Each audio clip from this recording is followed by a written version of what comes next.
Glen Suitor is with us, our last segment, chat, breakout, whatever the buzzword is these days before Christmas. On Tuesday, let's start here.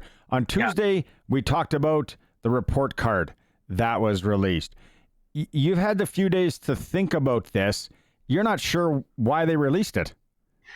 Yeah, I've been thinking long and hard about it. I went back and looked at it again. You know, there's some specific examples in there too, and things where a player or some players that are not named are publicly criticizing some of the organizations. And I started to think about that overall topic that we've touched on many times, Barney, which is messaging, overall messaging. And it's something that I don't think the league office did a very good job of over the last, 3, 4, 5 years under Randy Ambrosie. He did some good things, but I don't think messaging was considered enough from the league office. And when you say, for instance, we're making a rule change because the league's broken, that's what people think. Well, the league's broken, you're making changes. No, it's not. So this is what I thought about this report card over the last couple of days.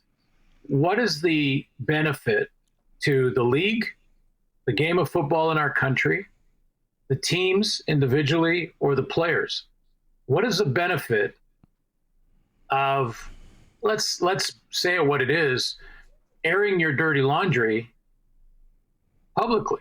Because, if those are A's across the board for all the teams, it's not a big deal. But they clearly weren't. In fact, they were the opposite end of that spectrum for a lot of the teams. I mean, look at all the D's and C's in there. Now, tell me what the benefit is to the players, because it's a Players Association deal. What is the benefit to them to make this a public document? Internally, I get it, Barney. Yeah. The only thing that I could see, and I get what you're saying here, the only thing is that it's the old, you are being heard, or the other thing too is it was going to get leaked anyway. So maybe, right? So they're like, let's just put it out there. Those would be the only two things for me that I would think. But I get what you're saying as well. Yeah, like the leak thing. Yeah, I mean, that's kind of a reality of the world we live in, and it probably does. But when something comes out as a leak, even when it comes, through a media outlet, I think there's always a little bit of skepticism where people are saying, well, let me do my own research here and see if all of what they're saying is true. So in other words, if it's leaked by a player in particular, first of all, he'd have to put his name behind it pretty much, or it would have to be a player from a certain team. And then they say, well, a guy from the Lions that I won't name has said the XYZ, and this is the chart. Again, I can see it internally circulating and saying, if you're a free agent player and we're in the Players Association office, you and I are running the show, and we say, let's get this information to free agents so that they understand that this has been, take it for what it's worth, but it's a judgment call on the team that you may be interested in signing as a free agent. And if it helps you make your decision, that's great. And I think of the category that comes off the top of my head is that family one, taking care of family. I think that would be a real priority for a lot of players. So they may look at that and say, well, this team is better than that team, and I might go that way in free agency. That internally I can see, but there is no benefit to putting that report card that if you're watching the podcast you just saw, there is no benefit to me to put that out in the public to any of the people involved, team, league, game itself, or players. I don't see the benefit. On Tuesday, we also talked about teams, and Calgary was first out of the gate. I think it was Calgary, or is it Edmonton? Yes.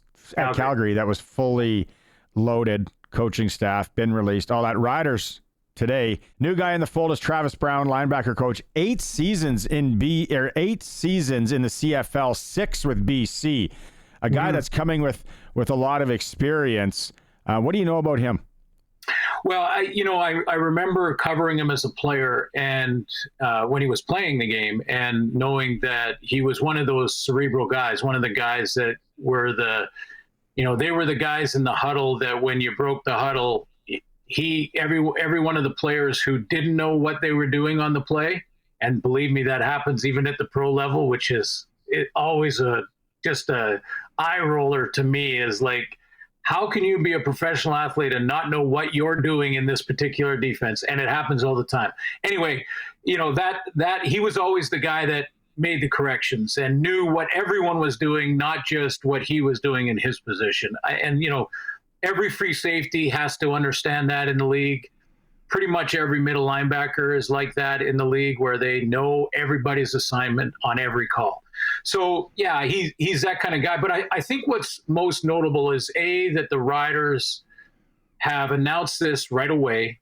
And we talked about this on Tuesday, how important it is to have your staff in place well before free agency happens, so that in those internal communications, however they may happen, legally or illegally, you get a good picture of what you want in free agency because your staff is in place. So that's important. And I also think for the Riders, in their case, different, for Calgary, because they're going through change. But for the Riders, continuity is huge. I mean, it's as simple as this, and break it down like this, Barney. Like in first year as a player with a coach, so whether it's the coaching change and you're a veteran or you're a rookie and this is your first year with that coach, whether it's position coach, a coordinator, or the head coach, all those guys you have to figure out, and they have to figure out you, and you have to figure out them. And you have to understand, what is their expectation? What can I work on in my game to best suit the way that this staff wants to play me? In other words, in different positions, maybe you're going to blitz as a linebacker way more than you ever have in your career because of a new staff. Well, in year one, you're learning that on the fly. So by the middle of the season, yeah, you can figure that out and you should be on the same page. But now you have continuity in the staff. Every one of the players that were returning, they're ready to go. They know how to train. They know where they want to train. They know what they want to improve on. It's massive to keep that continuity. Yeah, like I said, it's professional sports, or even minor, or even down as a kid. When you had that same coach as a kid, the second year around, you knew him better. He knew you better. It's just, continuity's such a big thing. We didn't talk much about the trade on Tuesday. Quickly, what was your thoughts on the trade? Some swapping of dollars there. Yeah, it's interesting because, I thought McLeod Bethel-Thompson, and this is not a slight against him, but I thought McLeod Bethel-Thompson, when he signed last year in Edmonton, was going to be a backup to the Trey Ford time. That it was Trey Ford's time to develop, and to develop properly, you've got to be on the field. And I thought all indications looked like to me that Trey Ford was going to be the guy with a real veteran anchor behind him in McLeod Bethel-Thompson. Completely different style, but a veteran who's seen it all and can really stabilize things. If Trey Ford is going through some real downs, which he will as a young guy, it's going to happen. Yeah. So, that didn't happen last year, and they just gave him the job, McLeod. Now, again, not criticism against him, but we know what he is. I think, he's a very good player. I think he's a great passer, but he just hasn't won enough. And that's really the final measure. That's the most important measure, especially for that position. So to have this change, he's now going to have to decide whether or not he wants to take on this other role, this backup role. To be honest with you, and this is just observation, when they did make the change in Edmonton last year, I didn't see great body language from McLeod Bethel-Thompson in games. I saw him standing away from Trey Ford, kind of at the end of the bench.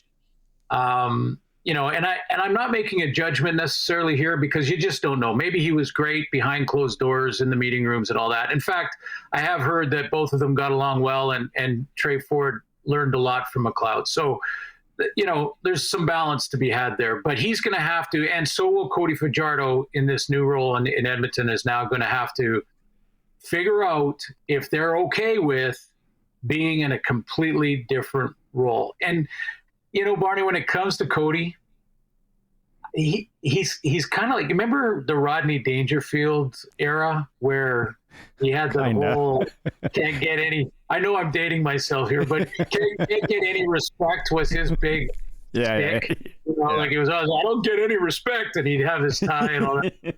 Well, I sort of feel like Cody is kind of in that category. I mean, he takes the Riders to a game away in 2 years as a starter from the big game. He's a Grey Cup champion. He's a Grey Cup MVP now after that big year in Montreal with their great winning streak. And, I know there's times when he's inconsistent as a passer and his accuracy just isn't as good as it probably should be at times. But I think he's a great winner. I think he's a great leader. And I think, the wins have put him right on the brink. If he goes to the Cup in those 2 years, which was in one case, I think it was 19, he was a goalpost away when he hit the crossbar. Yes. I tell you what, he's a guy that he must be looking in the mirror sometimes going, I don't know what I really have to do to prove that I can be the guy on a team long term. So, hey, Davis Alexander, I think he's got a great future ahead of him, but you don't know until you know. Yeah, it's funny. I thought Curtis, who's way too young, was quickly trying to pull up some Rodney Dangerfield video for you, but he did say he's mailing it in. He's 2 days away from 2 weeks of holidays, so we'll let it slide. And then lastly here, we got about 30, 40 seconds left. Are you curious on the college football playoffs that start this weekend and Curtis Rourke and Indiana? You going to be watching that?